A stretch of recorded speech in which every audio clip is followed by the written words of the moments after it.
Alright, let's have a real talk about money. For most of human history, money was something you could hold in your hand.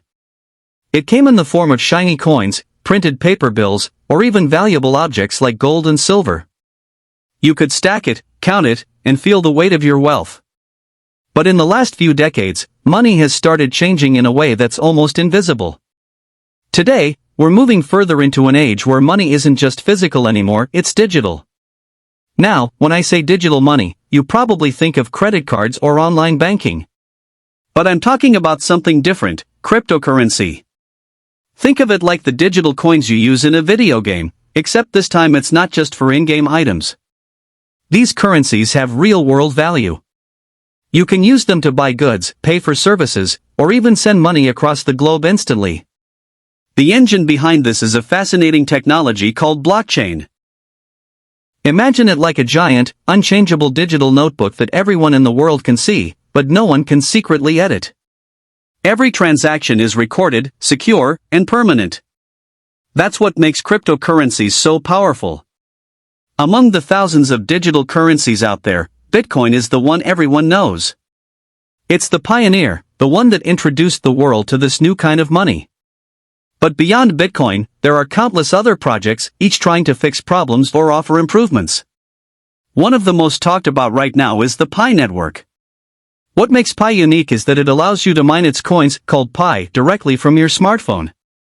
No fancy equipment, no massive energy bills, just an app and your participation. But here's the tricky part, just creating a coin isn't enough for success. A digital currency needs actual utility. It needs people and businesses willing to accept it as payment. That's where the idea of alliances and agreements comes in, and this is where the story gets interesting. Enter the GCV International Alliance. If that sounds complicated, let's break it down.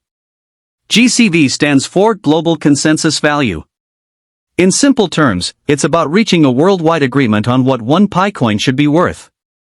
Imagine people from different countries, shop owners, entrepreneurs, and millions of Pi users coming together and saying, okay, let's all treat one Pi as if it's worth a specific price. That's what this alliance is doing. Now, here's something important to understand. The GCV Alliance isn't an official company. It's not run by governments or even the Pi Core team, the group of Stanford graduates who created the Pi network. Instead, it's a grassroots movement formed by the community itself.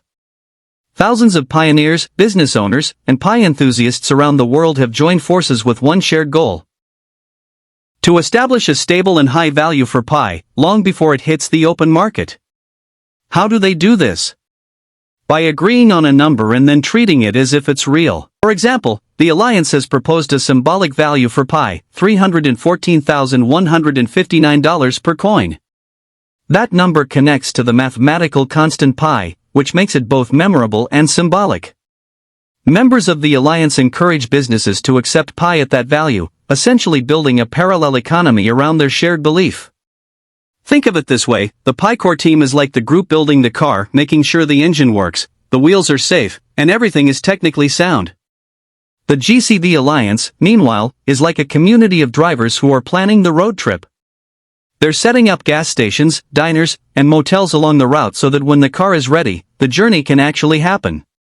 The two aren't officially tied together, but their goals overlap, both want Pi to succeed. So where are we now? The Pi network is currently in what's called the enclosed mainnet stage. This is basically like a test drive. During this period, users who've passed identity verification, something called KYC, or Know Your Customer, can use their mined Pi coins within a closed system. You can buy goods from Pi-friendly merchants, send coins to other verified users, and even use apps that run entirely on Pi.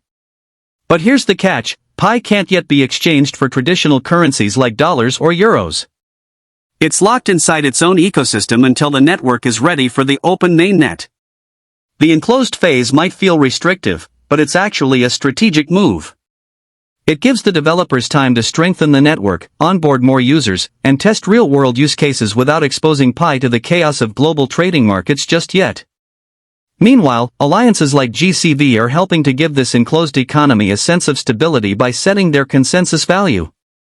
To make this easier to picture, imagine you're in a worldwide club with millions of members. This club creates its own vouchers, which you earn daily through the app.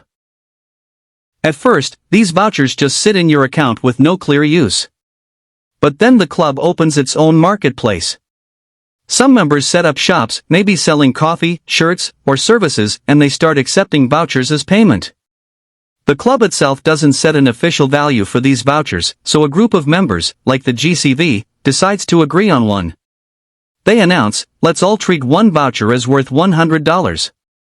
Suddenly, the marketplace feels more stable and attractive, because buyers and sellers have a common reference point. Now, what makes Pi different from something like Bitcoin? The biggest difference is accessibility. To mine Bitcoin, you need expensive, powerful computers that consume massive amounts of electricity. It's energy-hungry and dominated by corporations or wealthy individuals.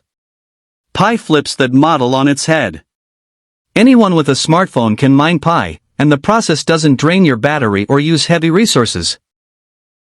All you do is tap a button daily to prove you're human, and the system allocates coins.